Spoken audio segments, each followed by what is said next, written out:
glória, a força e o poder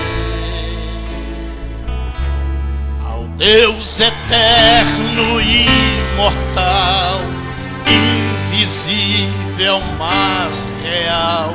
A Ele ministramos o louvor, ao único que é digno de receber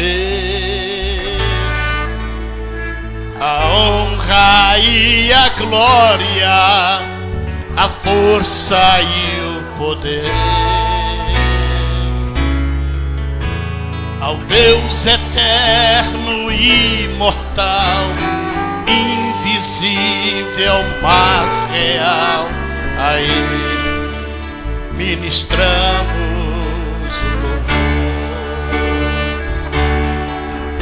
Adoramos a Ti, ó Rei Jesus. Aleluias.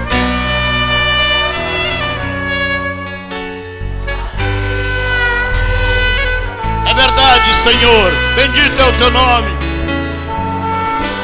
O Seu nome, nos rendemos aos Seus pés, consagramos todo o nosso ser a Ti. Aleluia.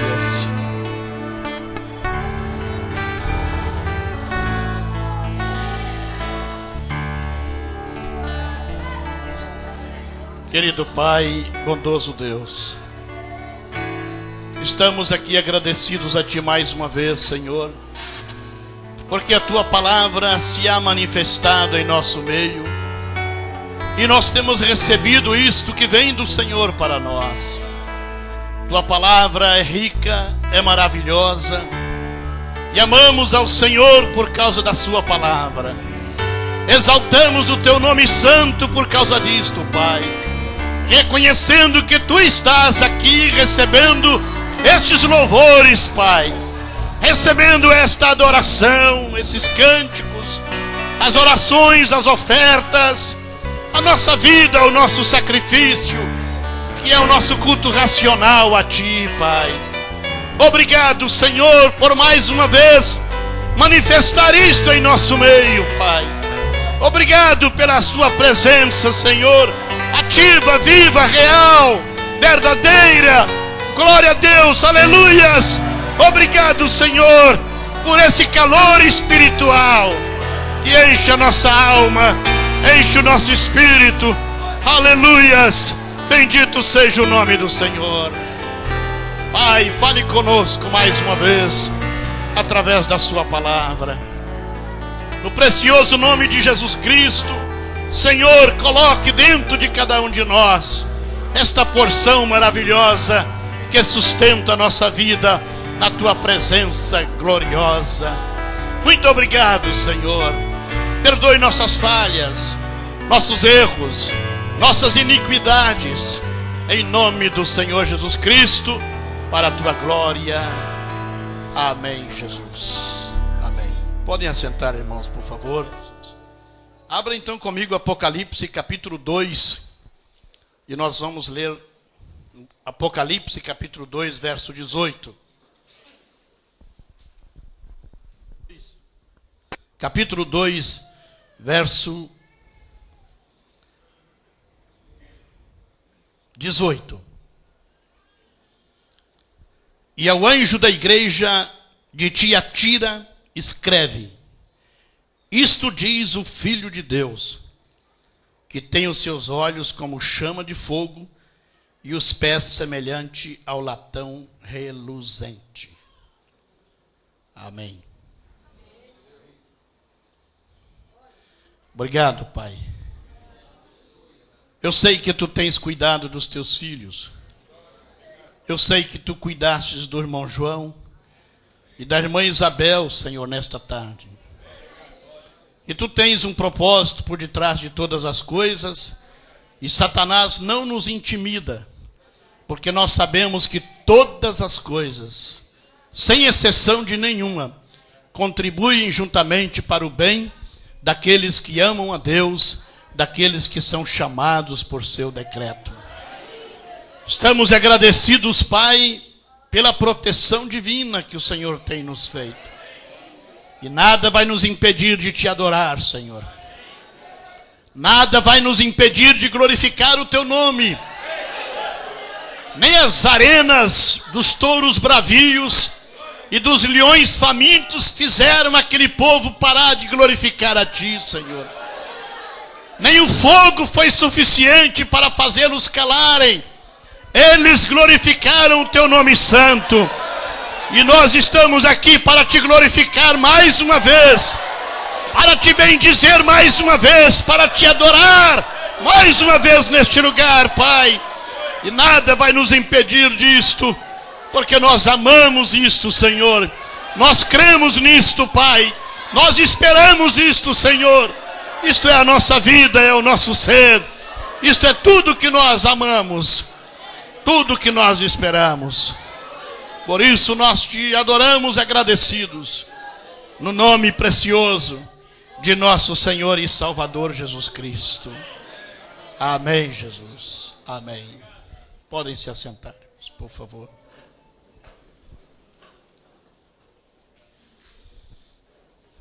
Vocês sabem que nós seguimos uma mensagem profética. Nós nos baseamos no que o Espírito Santo, através do mensageiro de Deus, tem trazido para nós a sua palavra. E é baseado no que nós temos aprendido, que nós vamos tentar discorrer alguns momentos a respeito do tema o Filho de Deus, no singular. O Filho de Deus. A revelação da divindade, a era de Tiatira, é que Jesus é o Filho de Deus. Já uma vez nos dias da sua carne, ele era conhecido como o Filho do Homem. Mas daqui por diante, nós não o conhecemos mais segundo a carne. Ele não é mais o Filho do Homem, o grande profeta da Galileia, que reuniu em si mesmo todas as profecias do Velho Testamento em si. Mas agora o unigênito voltou ao seio do Pai. Quantos sabem o que é unigênito? Quase todos. Quantos não sabem o que é unigênito? Então todos sabem. O unigênito voltou ao seio do Pai. E agora nós o conhecemos segundo o poder da sua ressurreição.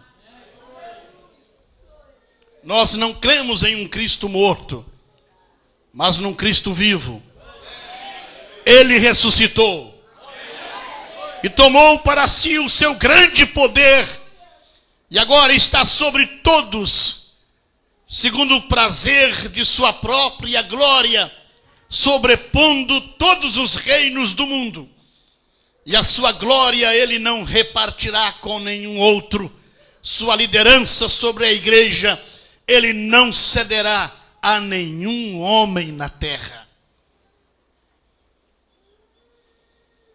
Ele e exclusivamente ele tem o domínio, tem a força e o poder, tem a glória e a magnitude. Ele é o Cristo glorificado.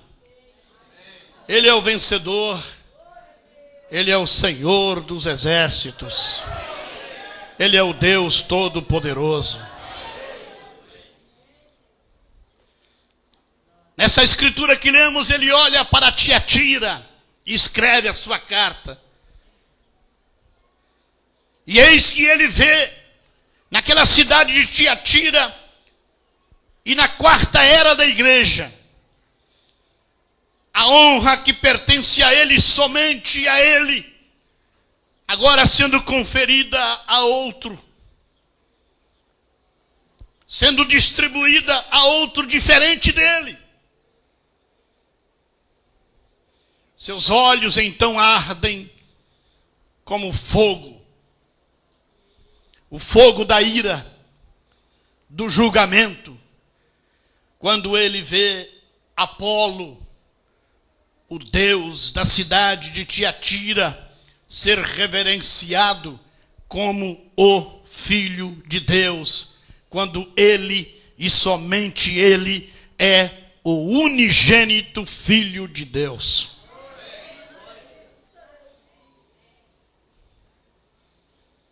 E ele vê através daquele Deus, Apolo, da cidade de Tiatira, querer ocupar o seu lugar, porque Apolo estava exatamente usurpando esse título de Filho de Deus, um vigário. Quão terrível deve ter sido o seu julgamento, através dos seus olhos, como chama de fogo, sobre a religião da cidade de Tiatira, ao escrever a sua carta aos membros daquela igreja, e ele se refere a eles como adoradores pagãos do Filho de Deus, Apolo, o filho de Zeus. Eleva um governo humano à adoração, sustentados pelo poder do Estado.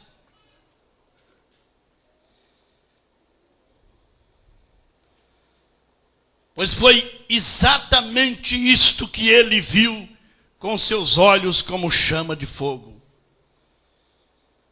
A Igreja Católica Romana, completamente imersa na adoração idólatra, baseada em ritos do Deus Sol, Apolo, tinha elevado um homem à verdadeira deidade,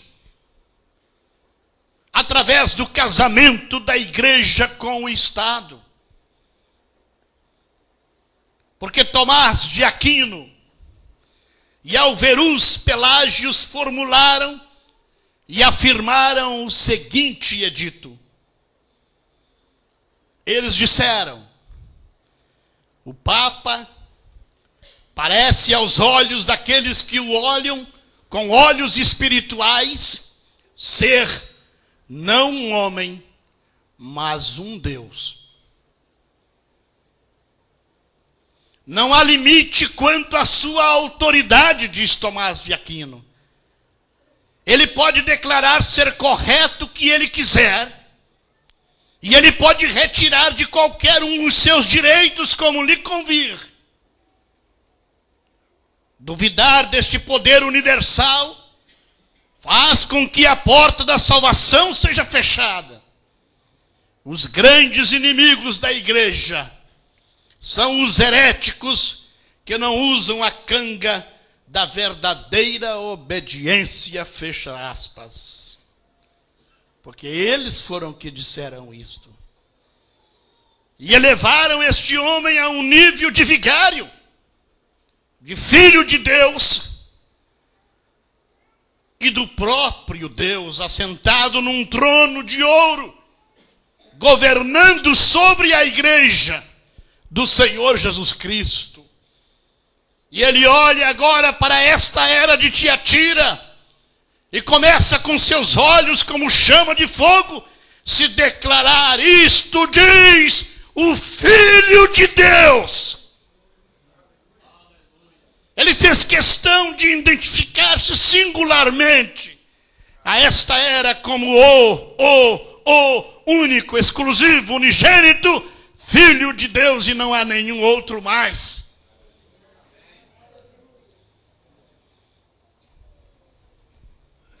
Primeira Timóteo 2,5 diz: porque há um só Deus e um só mediador entre Deus e os homens, Jesus Cristo, homem, um filho de Deus.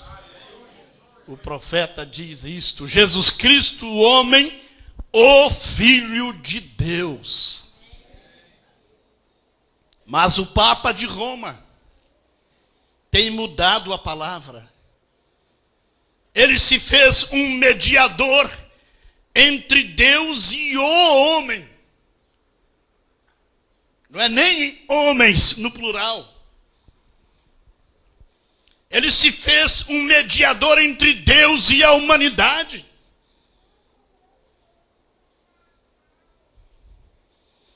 E assim agora ele intercede entre o mediador e os homens.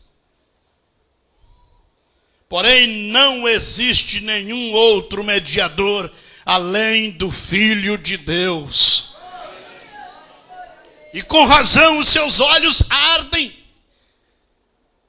com forte juízo sobre a era de Tiatira e os adoradores de Roma. Não é de causar admiração que os pés dele sejam como um latão reluzente, enquanto ele se encontra pronto para reduzir a pó os reinos ímpios deste mundo mau. E agradecemos a Deus por estes fortes pés de latão reluzente que tem o nosso Senhor Jesus Cristo. O único que pisa o lagar da ira do furor de Deus. Passou pelo teste do forno do fogo. E por isso ele está como um pés de bronze, latão reluzente. Porque foi provado na fornalha de Deus. E é o único que pode esmagar, esmiuçar a cabeça de Satanás. Porque com esses pés ele já quebrou a espinha dele lá no Calvário. Com esses pés poderosos, ele já chutou o traseiro de Satanás e quebrou a sua espinha dorsal. Mas com estes mesmos pés, ele vai reduzi-lo a cinzas. Ele vai reduzi-lo a pó, porque o nosso Senhor vai pisar nele.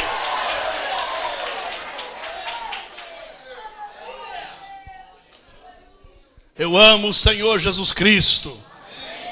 O Senhor Jesus Cristo é o nosso Deus. O Senhor Jesus Cristo é o nosso Senhor.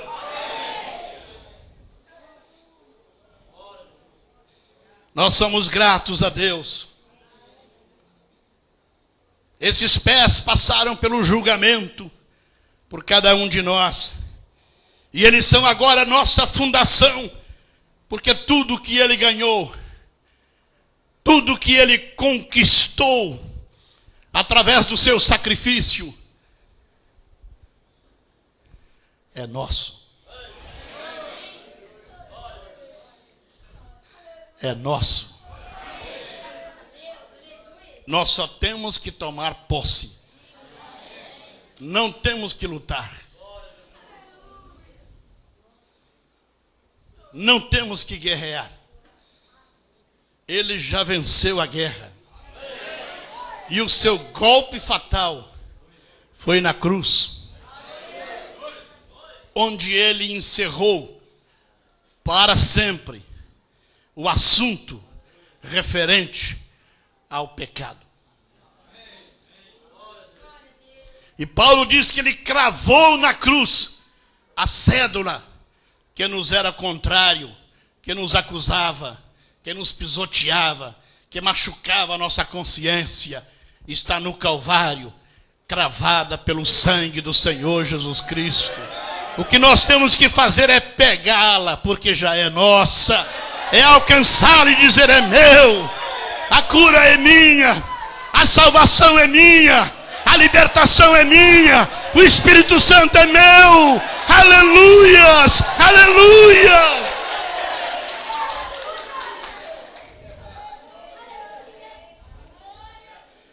Eles são agora nossa fundação, porque tudo que ele ganhou é nosso. E nós nos encontramos identificados com ele, e identificados nele. Em Jesus, o Filho de Deus, nós estamos identificados em Jesus, o Filho de Deus. O que era identificar-se? É reconhecer-se. É ver que aquilo tem algo a ver comigo, Giovanni. O que ele fez no Calvário tem a ver comigo. A sua vitória tem a ver comigo. O seu sangue tem a ver comigo. O seu Espírito tem a ver comigo.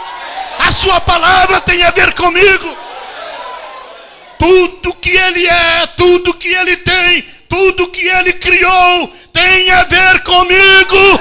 Eu estou identificado com ele.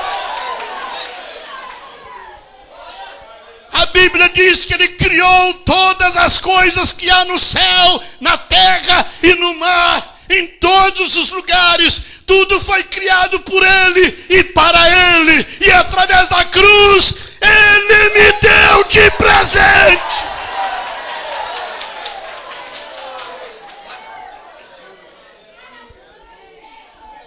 Aleluias.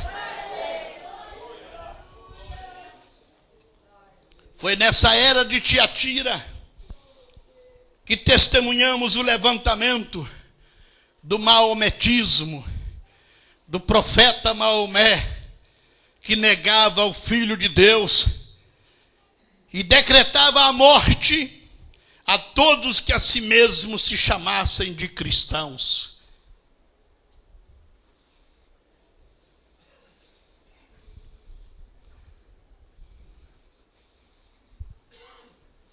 Era morto se declarasse um cristão.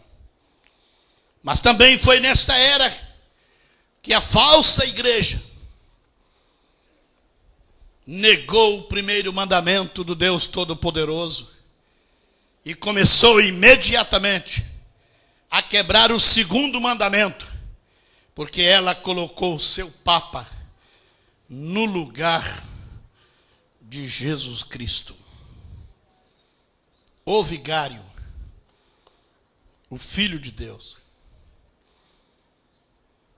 Ela estabeleceu o reforço à adoração aos ídolos, em tal extensão que determinava a morte quem recusasse um lugar para as imagens na igreja. E sob a imperatriz Teodora, somente do ano 842 ao ano 867, mais de 100 mil santos foram mortos porque julgaram de nenhum valor as imagens de escultura. Verdadeiramente, irmãos, esta era de Tiatira, ela deve se arrepender ou se perderá toda ela. O profeta diz que o espírito em cada era reflete o espírito da última era. E o Deus de cada cidade e a adoração de cada cidade, de cada era, estariam todas reunidas nesta última era hoje, onde a adoração pagã se infiltraria no meio religioso, não somente do catolicismo romano, mas no protestantismo natural, nominal ou pentecostal. A adoração pagã introduziria ali, porque a doutrina de Roma seria colocada na mente de cada, entre aspas, chamado cristão, e eles entrariam então numa adoração pagã a uma imagem erigida, a besta de Apocalipse 13. Eis aí o Senhor da glória, eis aí o Deus Todo-Poderoso, o próprio Deus e a sua palavra, abandonado pela era de Tiatira. Sua pessoa rejeitada, mas as mãos humanas e os corações humanos e o poder humano e o poder satânico não puderam depor Jesus Cristo do coração desses 100 mil santos que morreram confessando o nome do Senhor Jesus Cristo.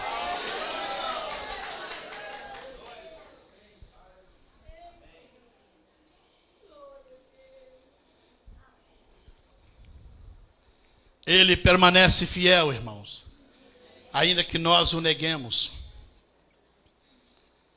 E ele disse: não temas, ó pequeno rebanho, porque a vosso Pai agradou dar-vos o reino. E quando eu vier com os pés de bronze e com os olhos flamejantes, eu o recompensarei, e o julgamento me pertence, e eu darei o pago, diz o Senhor. Aleluias. Ele não reparte sua glória com ninguém. Ele não aceita que ninguém se coloque no lugar dele como filho de Deus. E por isso a Bíblia é clara. Só não vê quem não quer ver que Jesus é o Filho único de Deus. O que é filho único? É você, mais você, mais você, mais você? Filho único é porque ele tem muitos filhos? Então, unigênito quer dizer único e exclusivo. Uno. Primogênito. Sim, quer dizer o primeiro. O primeiro filho que me nasceu foi o Alessandro, ele é o primogênito. Mas não nasceu mais nenhum filho de Deus. Só Jesus.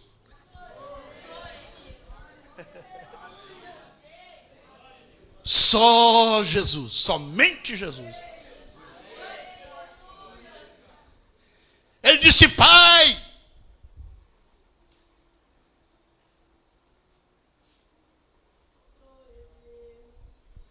glorifica teu filho com aquela glória que eu tinha contigo antes que o mundo existisse.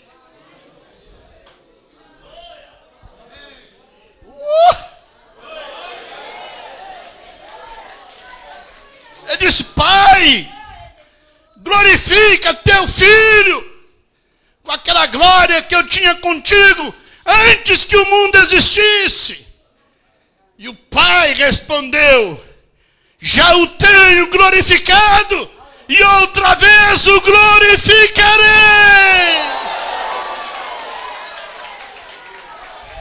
Aleluias! Já o glorifiquei uma vez, e vou glorificá-lo outra vez.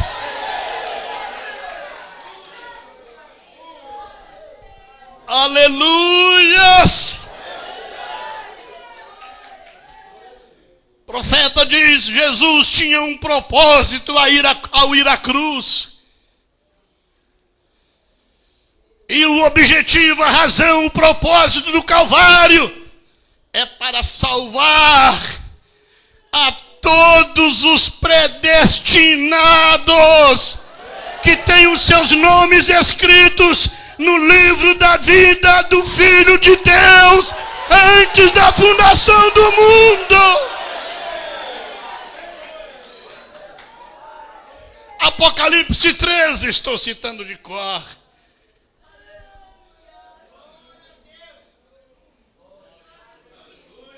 Eles criticaram dele, zombaram dele, quando estava na cruz, e disseram: não dissestes tu que era o Filho de Deus?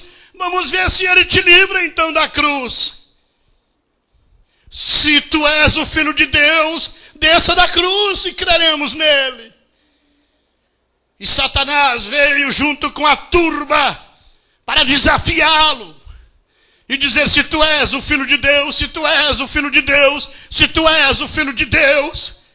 E ele sempre resistiu na palavra, porque ele disse: já fui glorificado uma vez e serei glorificado outra vez.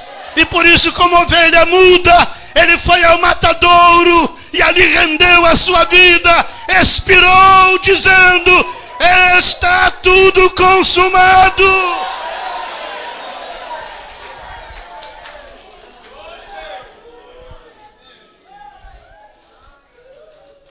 Ele tinha uma razão e um propósito por fazer aquilo. Ele veio da glória. E já havia existido Adão, que foi chamado filho de Deus e caiu. Já havia Enos, Sete, Abraão, Isaque, Jacó, Moisés, Elias e todos os profetas e patriarcas. Mas ninguém podia se chamar filho de Deus. Então Deus se fez carne. Deus se fez um homem e desceu à terra, rendeu sua vida, foi a zero no Calvário e declarou-se o Filho de Deus, aquele mediador entre Deus e os homens, para redimir homens.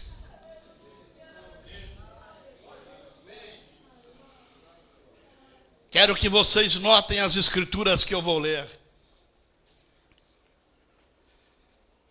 Aguce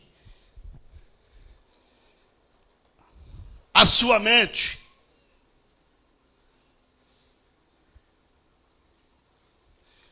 Entre no Espírito.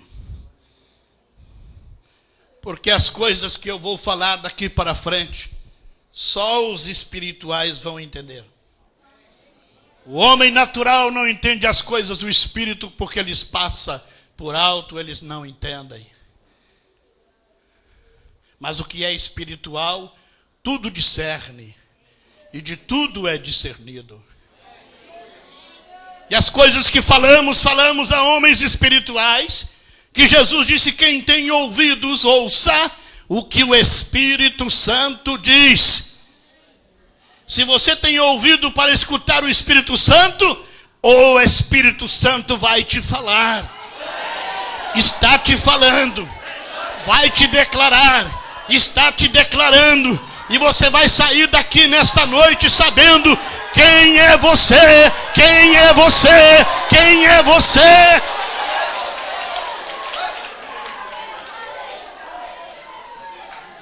Porque eu sei que você está pensando, meu Deus, se Jesus é o único Filho de Deus e não existe outro, onde é que eu entro nessa história?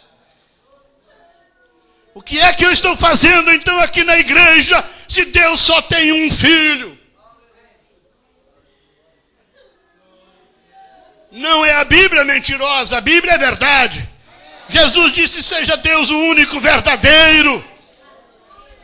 A tua palavra disse, Ele é a verdade. E conhecereis a verdade, e a verdade vos libertará. Então eu quero que você aguce sua fé, aguce sua esperança, e reconheça nesta noite, porque eu vou dizer quem você é.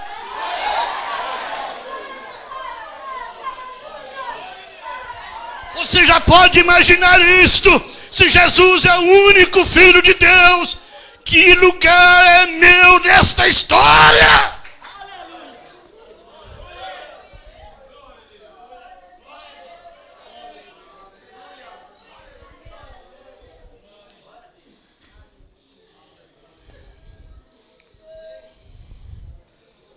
Segura esse Sputnik, que vai explodir na sua mão. Primeira carta de São João, capítulo 3.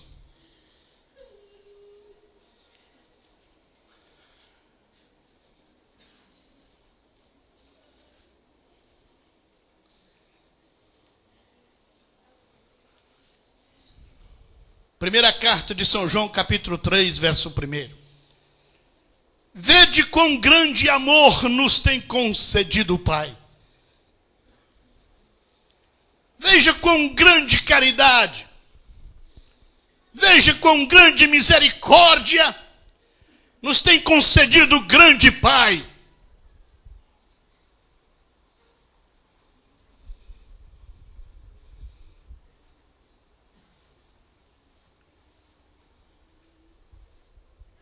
Só mesmo pela sua misericórdia. Não há outra maneira, pela sua graça infinita. Vede com grande caridade, amor, nos tem concedido o Pai, que fôssemos chamados filhos de Deus. Ele nos concedeu esta graça, de podermos nós nos chamarmos de filhos de Deus. E tem uma razão por isto. Ele não aceitou nenhum outro ocupar o lugar de Jesus. Ele não aceitou nenhum homem individual chegar e dizer que era o Filho de Deus. Ele rejeitou com seus olhos de fogo, com seus pés de bronze, não aceitou. Mas a sua graça e o seu amor foi estendido a nós e nos permitiu de sermos chamados filhos de Deus no plural, irmãos.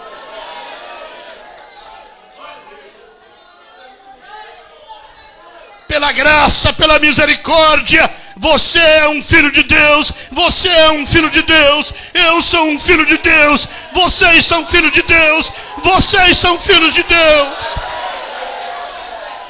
Então ele nos permitiu, nesta dimensão humana, sermos chamados de filhos. Isto foi uma concessão.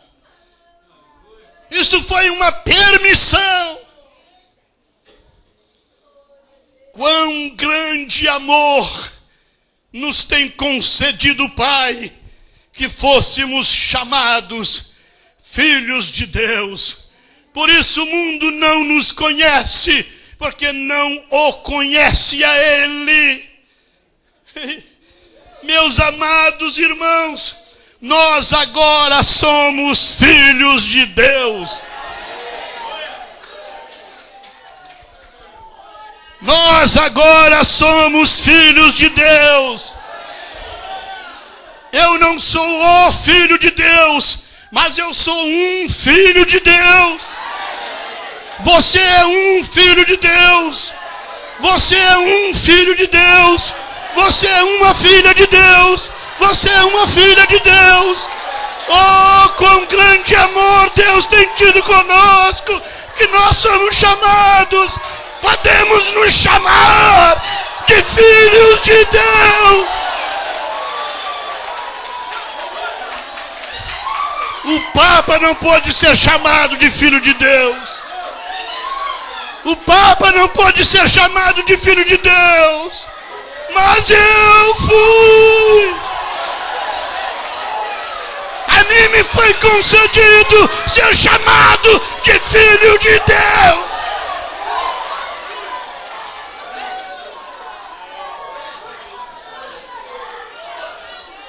Eu quero que você entenda que isto é graça, graça, graça, graça, infinita graça.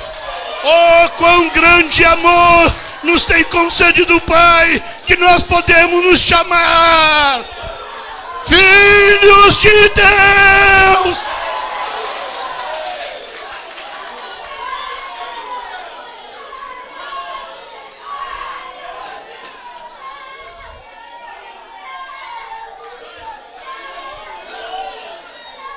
Você sabe que filho significa tirado de, saído de.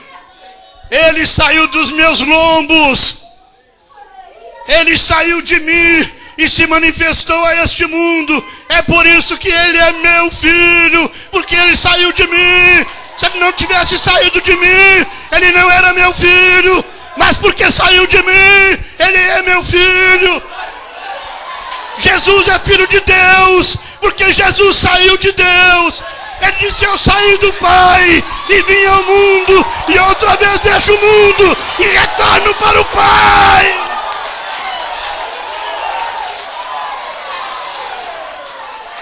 Ele disse: saí de Deus e eu volto para Deus. Saí da forma de Deus, eu volto para a forma de Deus de novo.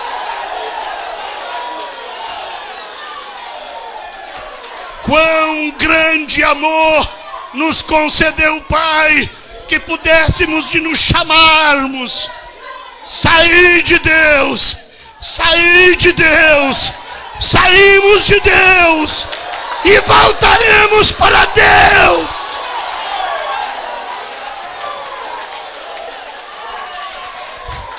A única forma que Jesus era filho de Deus é porque ele veio de Deus. A única forma de você ser filho de Deus é vindo de Deus.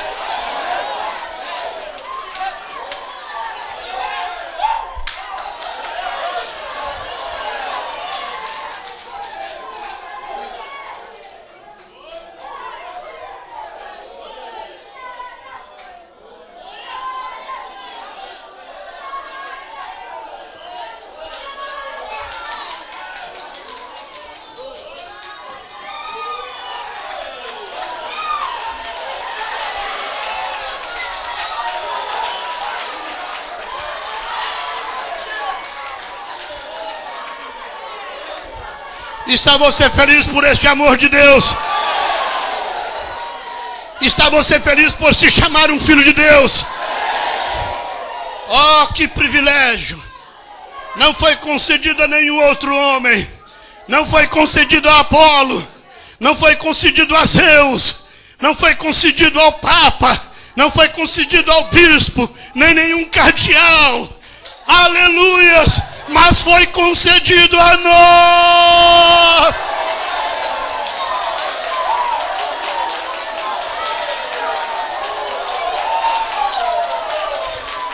E por que foi concedido a nós? Porque o meu Jesus, o meu Senhor, o meu amado Salvador, o Filho de Deus, morreu na cruz pelos meus pecados.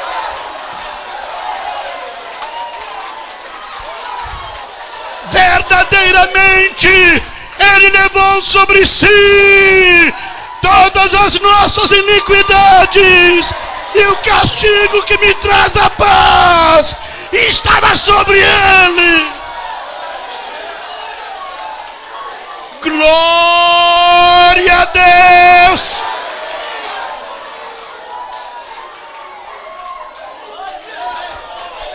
Quando o Filho de Deus, quando o Filho de Deus, Jesus Cristo, estava no Getsemane, aleluias, morrendo no Getsemane, mais do que na cruz, ele morreu mais no Getsemane do que propriamente na cruz. Ele perdeu a unção no Getsemane, ele perdeu o Espírito Santo no Getsemane.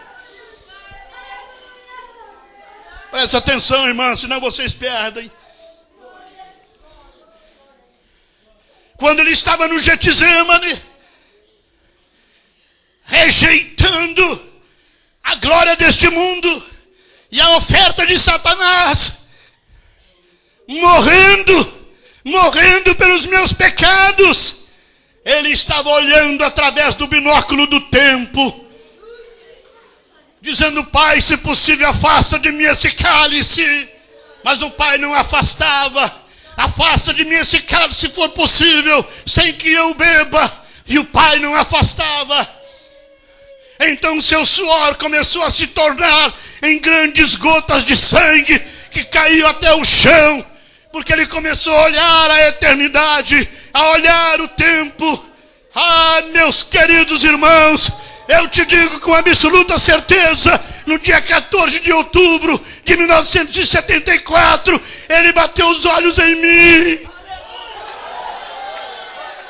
E ele me viu naquela montanha, glorificando o nome dele e pedindo a minha libertação. Então ele rendeu-se no Getsemane por causa do Inereu, e o Inereu entrou dentro dele. Eu entrei dentro dele, em seu pensamento, em seu amor, em sua misericórdia, ele me recolheu a mim. Pense no dia que ele te encontrou. Pense no dia que ele falou com você. Pense naquele dia que você estava lá. Nós pensamos: eu aceitei Jesus naquele dia. Não, Senhor, eu entrei nele no Getsemane.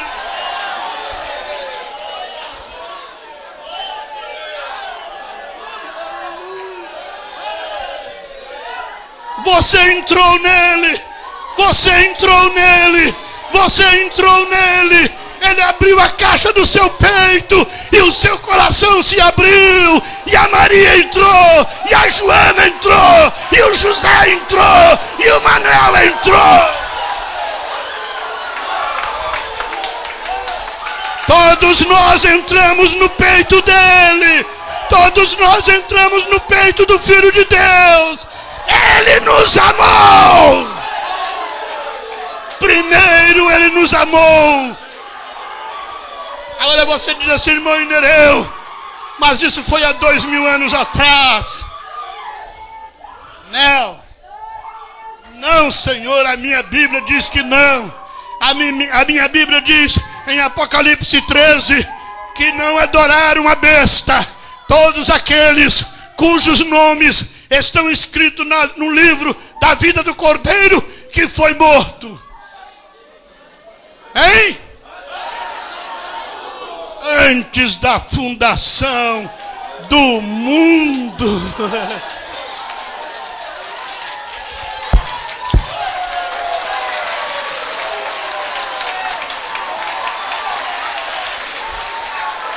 Ele me viu antes da fundação do mundo. Ele viu você antes da fundação do mundo. Ele viu quando você o glorificou. Ele viu quando você o aceitou. E escreveu o seu nome no livro dele, no coração dele. Você está dentro do livro dele. Você está dentro dele. E o profeta diz, quando ele abaixou a cabeça e rendeu aos seus opressores e foi pregado naquela cruz, eu estava dentro dele. Você estava dentro dele. Ele caminhou aquela via crucis, com aquela cruz pesada. Eu estava ali. Eu estava naquela cruz. Eu estava naqueles cravos. Eu estava naquelas bofetadas. Eu estava naquela caminhada sangrenta. Eu estava quando eles penduraram ele na cruz. Eu estava dentro dele. Quando ele morreu, eu morri dentro dele. Aleluias. E eu nunca mais saí de dentro dele, porque ele morreu e me selou lá dentro. Mas ao terceiro dia, ele ressuscitou. Ele ressuscitou ao terceiro dia. E quando ele ressuscitou, eu estava dentro dele. Aleluias. Eu estava dentro dele. E quando ele foi assunto aos céus, meu Deus do céu, onde eu estava, pelo amor de Deus, onde você estava? Quando ele subiu, eu estava dentro dele. Você crê que Jesus está vivo hoje? Quantos crê que Jesus está vivo? Digam aleluia. Digam amém. Então, se ele está vivo hoje, você está dentro dele.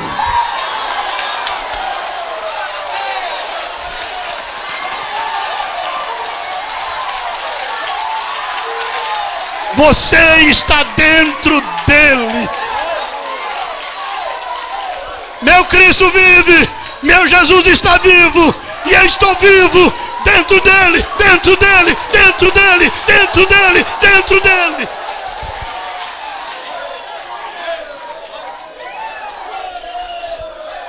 O Filho de Deus.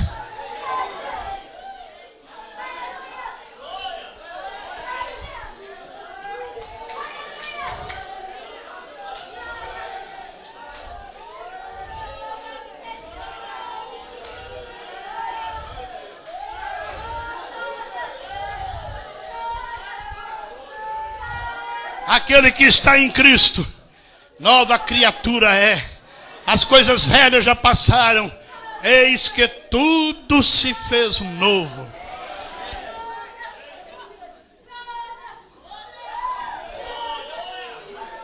Pregar mais para quê? Se você não acredita nisso até aqui, você não vai acreditar no resto.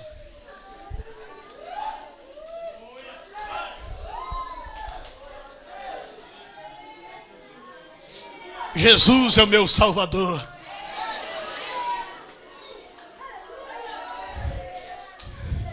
Eu estou dentro de Jesus. Eu estou dentro de Jesus. Diga isto. Eu. Diga de novo. Através do sangue.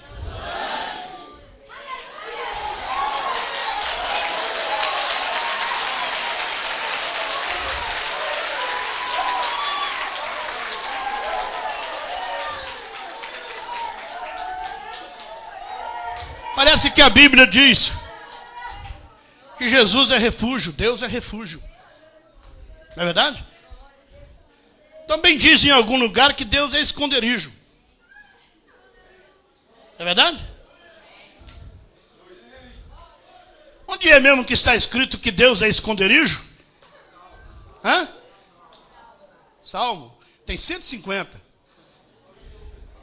Hã? 91. Aquele que habita no esconderijo do Altíssimo, à sombra do Onipotente.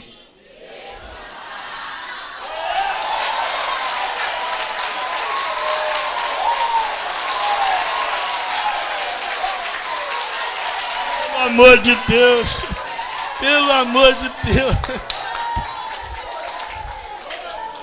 Quem é o esconderijo do Altíssimo? Tabernáculo Vitória. O irmão Inereu. Se vocês se esconderem em mim, vocês estão perdidos.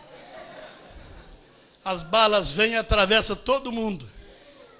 Mas aquele que habita no esconderijo do Altíssimo, à sombra do Onipotente, descansa.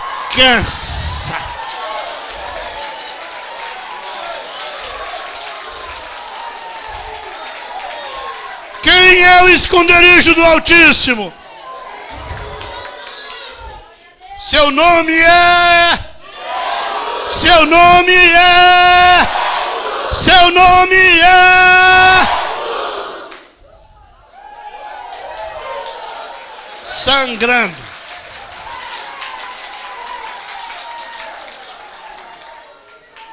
Se você está debaixo do sangue, o profeta diz: você está protegido, você está escondido, você está seguro, debaixo do sangue do Cordeiro de Deus. Aquele que está na luz, que habita na luz, e na luz está o sangue de Jesus Cristo, seu Filho, nos purifica de quase todos os pecados.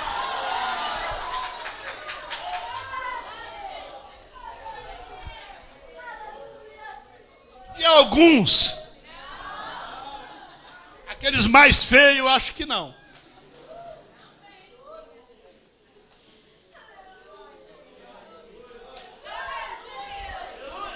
O meu profeta diz que esse assunto referente ao pecado se encerrou no Calvário.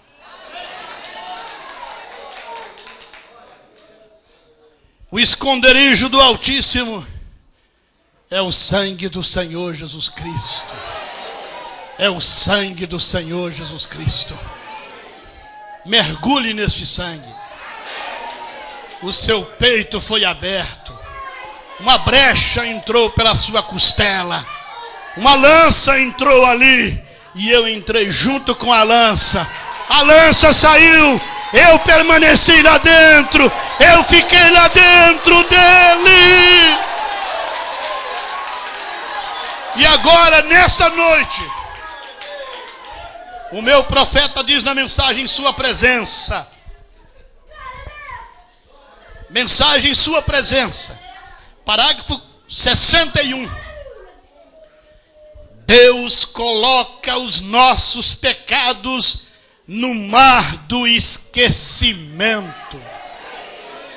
Apagados. E eles são como se eles nunca houvessem acontecido. Oh, puxa!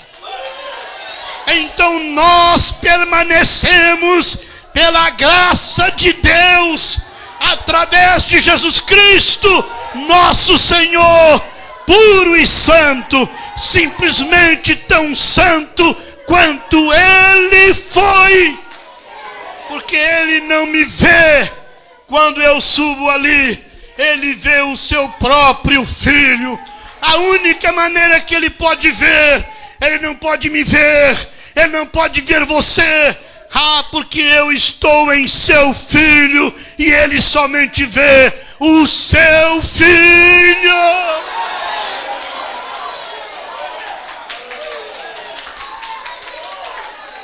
Não é isto maravilhoso? A semente da discrepância.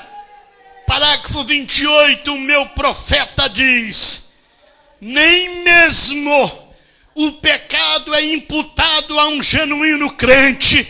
Vocês sabiam disso? Aquele que é nascido de Deus não comete pecado. Ele não pode pecar. Estão vendo? Isto nem é mesmo imputado. Ora, Davi disse: bem-aventurado é o homem a quem Deus não imputa pecado. Quando você está em Cristo, você não tem desejo de pecar. O adorador, uma vez purgado, não mais tem consciência do pecado. Você não deseja isto. Vê? Agora, para o mundo, você talvez seja um pecador, porém para Deus você não é, porque você está em Cristo. Como pode você ser um pecador quando você está naquele que não tem pecado? E Deus somente vê a Ele em quem você está.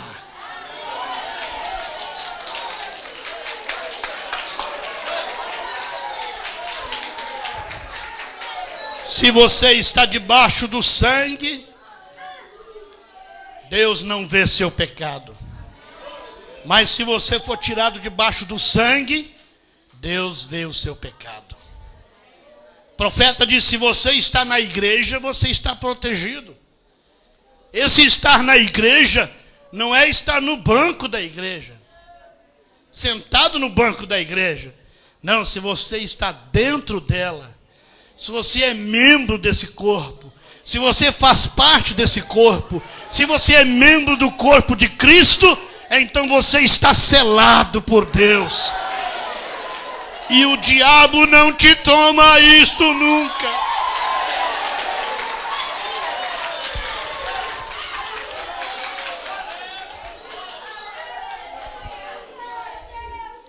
Você crê nisto? Então vai mais um Sputnik. Uma bomba atômica aí. Você dá graças a Deus? Pelo amor do Pai? Porque nos concedeu que fôssemos chamados filhos de Deus. Mas amados, agora somos filhos de Deus. E ainda não é manifestado o que havemos de ser. Por enquanto, somos filhos de Deus. Jesus é o Filho de Deus. Vamos dizer isso? Jesus é o Filho de Deus. Por enquanto, diga, por enquanto, nós somos filhos de Deus. Mas ainda não é manifestado o que havemos de ser. É? Isso é agora.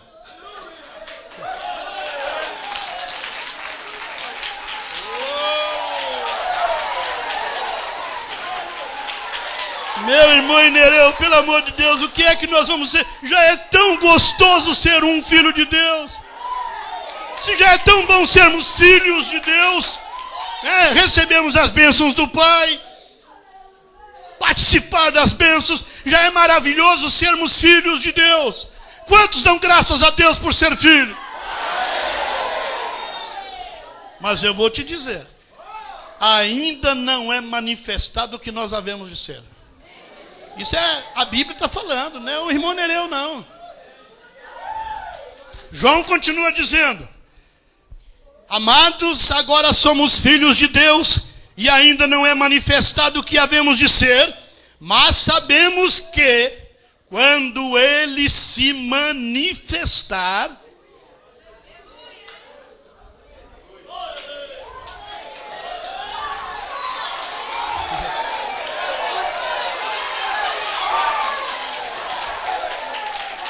que coisa, né, mano? Eu acho que a minha Bíblia está errada. Acho que traduziram essa Bíblia errada. Aleluia. Quando Ele se manifestar, irmão. Então, na manifestação dEle. Quando é que Ele se manifesta mesmo?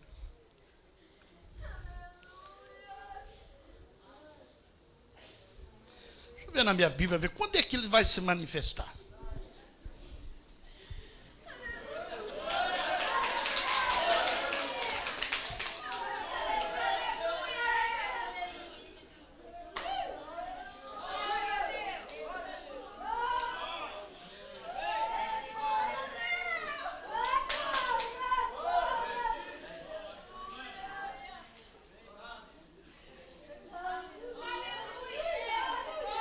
Que coisa.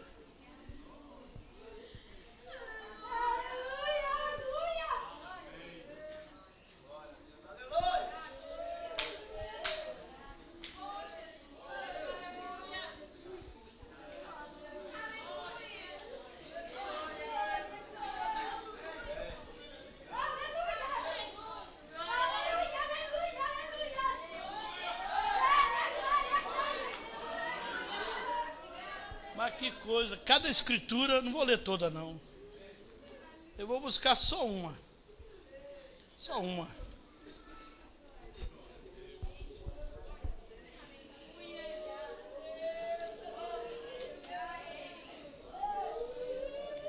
Vamos só aqui, Lucas 17. Lucas 17, a partir do versículo 26. Deixa eu repetir, João. Mas sabemos que, quando Ele se manifestar,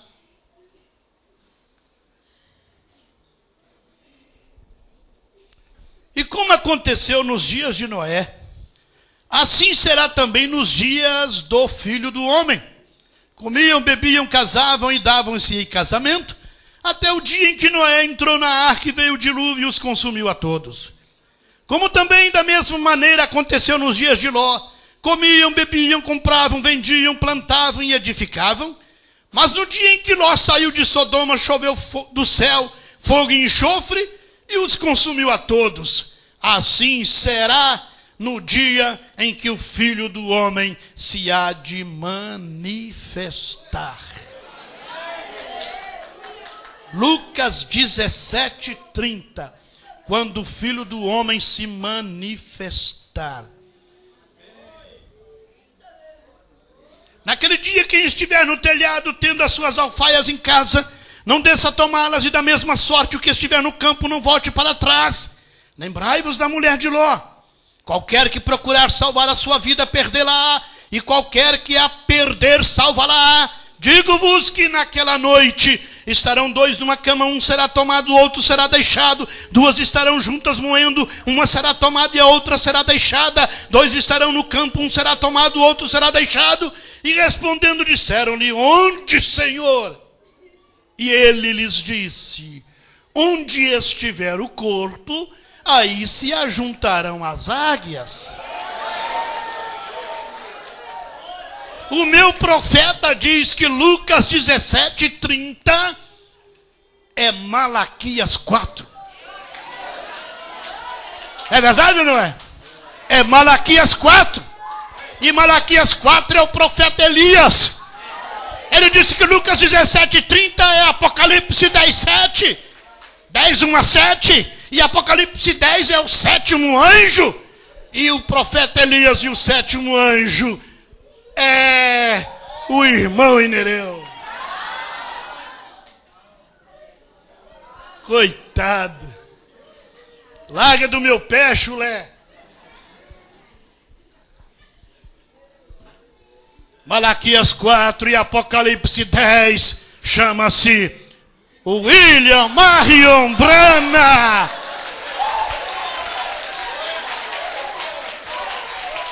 Então, vamos voltar a João de novo. Porque aí está a revelação. Meus irmãos, agora nós somos filhos de Deus, mas ainda não é manifestado o que havemos de ser. Mas sabemos que quando o Filho do Homem se manifestar, quando Malaquias 4 for cumprido, quando o sétimo anjo, o anjo forte vier, seremos semelhantes a Ele. Aleluias! Mas como se, quando Malaquias se manifestar, quando o profeta Elias entrar em cena, com a terceira puxada, com a palavra falada, eu serei transformado.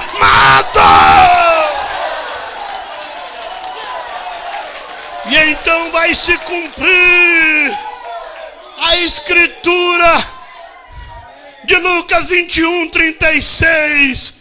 Vigiai, pois, em todo tempo, orando, para que sejais havidos por dignos de evitar todas estas coisas que hão de acontecer e de estar de pé diante do Filho do Homem. Não diante do Filho de Deus. Não, irmãos. No Filho de Deus nós já estamos dentro dele. Aleluias! Já nascemos de novo dentro dele. Mas temos que permanecer nesta mensagem para sermos achados dignos de estar de pé diante do Filho do Homem, diante do profeta que vai voltar, diante da terceira puxada, diante da palavra falada. Glória a Deus! E quando ele falar a palavra, eu deixo de ser filho de Deus e eu passo a ser Deus. Deus! Deus!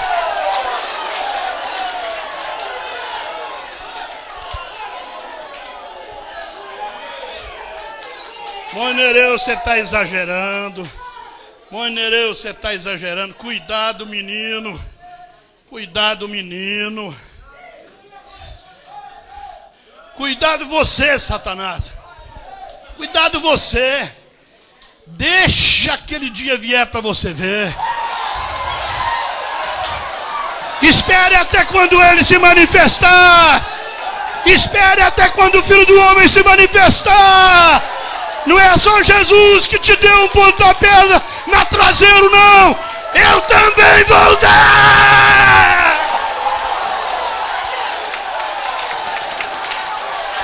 Eu também estarei calçado com os pés de bronze, refinados na fornalha. E este povo vai te esmagar.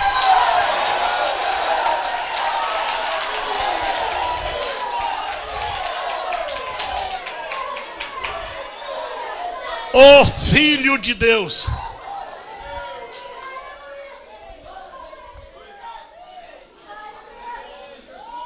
Se você não pode crer até aqui, não vai crer no resto.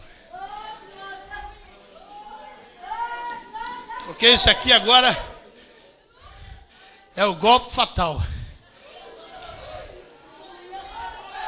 Assim diz o Senhor através de Malaquias 4. Agora, parágrafo 20. Você crê no profeta de Deus? Agora, não vê você o grande quadro? Não está percebendo você o grande quadro? Nós em carne somos diferentes. Nós em carne somos diferentes. Nós somos como um subproduto, um ser criado através de um santo matrimônio. Mas no Espírito somos filhos e filhas.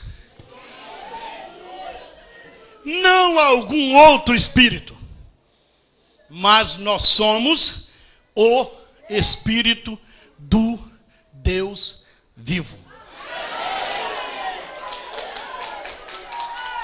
Peraí. Deixa eu ver se eu entendi bem.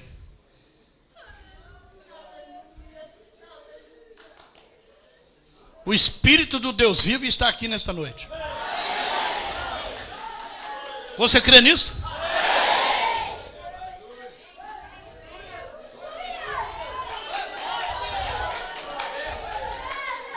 Nós não somos algum outro espírito, mas o Espírito do Deus vivo. Nós somos sua semelhança. Nós somos sua unidade. Nós somos a imagem perfeita do Deus vivo, porque nos tornamos filhos e filhas, não separados, mas o mesmo Espírito. Somos o mesmo Deus, somos a mesma pessoa, unidos em um matrimônio para a eternidade.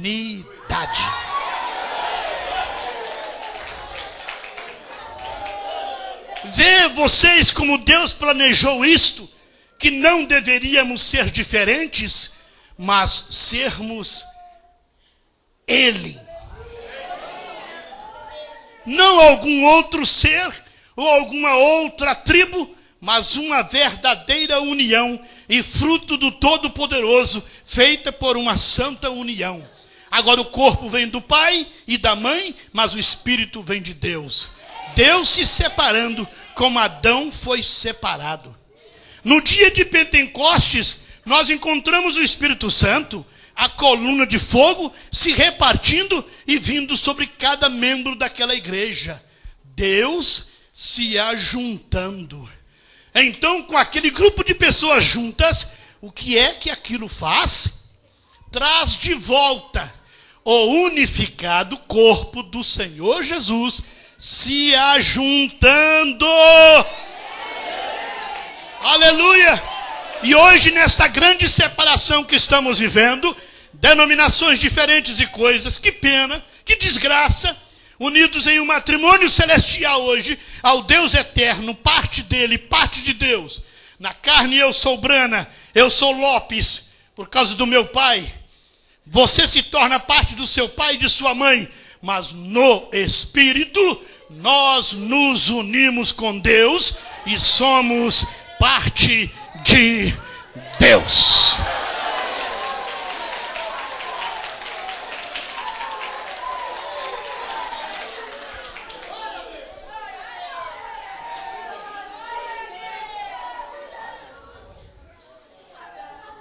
O que é que foi derramado ali no Pentecostes? Hein? Hã? O Espírito Santo. A coluna de fogo.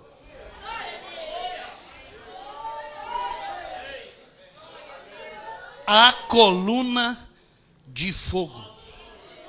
Eu ia falar sobre ela hoje, mas eu precisaria de mais 2 ou 3 horas para dizer quem você é Mas você vai ficar só pensando, quem sou eu então, pastor? Graças a Deus você é um filho de Deus, uma filha de Deus. Mas quando ele se manifestar, aí eu vou te dizer direitinho, não o que você é, mas o que eu sou também. O que nós somos. Agora basta sabermos que somos filhos e filhas de Deus. E eu danço por causa disso, eu canto por causa disso, eu oro por causa disso.